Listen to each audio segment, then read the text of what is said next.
Yeah, we found this post online recently where a contractor was asking the adjuster how all the dirt, dust, and debris got underneath the shingles if it wasn't for wind. And the adjuster came up with every answer under the sun except wind. And then they said that this wasn't wind damage because wind damage should have a crease, and that unsealed shingles isn't necessarily wind damage, or wouldn't be wind damage or considered wind damage, and completely ignored whatever mat transfer might have been there as well. So I want to hit this and just describe the situation. In the state of Texas, the Department of Insurance, the Texas Department of Insurance, TDI, has posted a bulletin that says that they want insurance companies to assume that shingles that have their seals separated, assume that that was caused by wind. That is the only state that I'm aware of that has that kind of a directive from the Department of Insurance on it. So outside of the state of Texas, we can't just make that assumption. All right? Because shingles oftentimes do unseal themselves over time. Expansion and contraction does separate seals on shingles.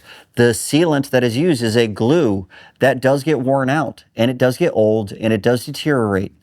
And sometimes it gets rock hard, and sometimes it just falls apart and doesn't seal anything anymore. And sometimes shingles never seal properly to begin with. So just to make the assumption that wind caused a shingle to unseal every time doesn't really make sense, because all of these things could cause it. Now, if you are saying that because many things could cause that, then it's definitely not wind, that's ridiculous. And I don't think that that's appropriate to do that. But the question is, what other evidence can we provide to say that it really was likely from wind or not from wind? There's been a lot of white papers that have been written about different things. Donan wrote a technical white paper about wind damage, their third technical white paper about wind damage.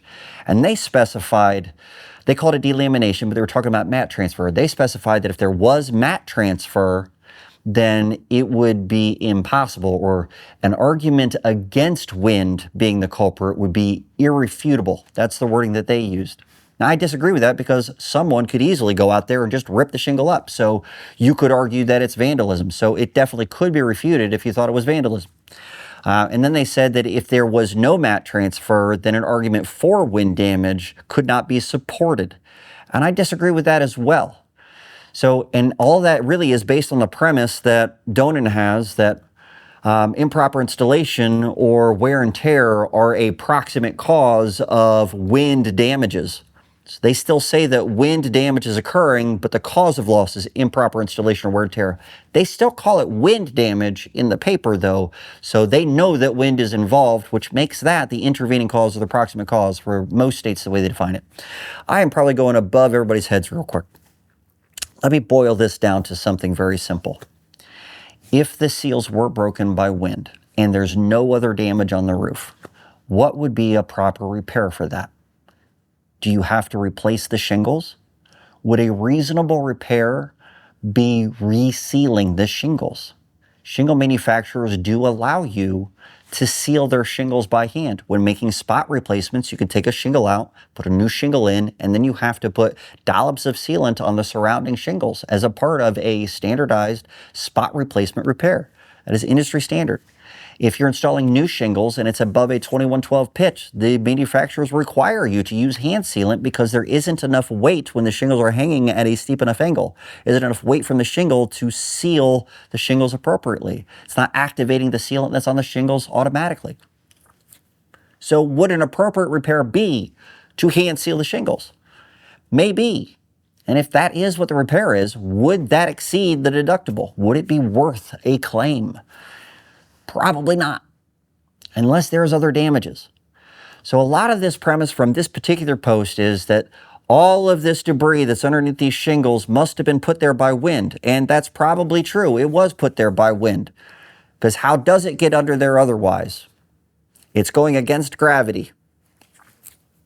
So if it's going against gravity and going up underneath shingles, then it's being pushed by something. It has to be by wind, obviously. Did the shingle already have the damage of not sealing itself is the question. Is it a pre-existing condition to the wind pushing that under there? If wind separates the seals and then contaminates the sealant at the same time and puts it back down without causing any creasing, then that could be considered wind damage that should be picked up by the carrier, and that is what TDI is saying that they should assume has occurred. But in most cases, in my opinion, from doing a lot of research and being in this industry a long time, the sealant degrades, and then you have a pollen season, and wind pushes the pollen up under there, or a lot of pollen gets mixed in the rain, and the water through a capillary action gets pulled under the shingle to a certain extent, and then it gets deposited there as the water dries, and it contaminates the seals, but the seals were already broken. So you're looking for creases, you're looking for tears, you're looking for shingles that have pulled through up off of their nails. You're looking for damages that require a shingle to be replaced if you're looking for damages that you should file claims on. So, if it's just loose sealant, some of you are going to fight me on this, but I think the reasonable repair is to reseal it. Fight me on it, I guess. Put it in the comments if you disagree. Either way, I hope this helps.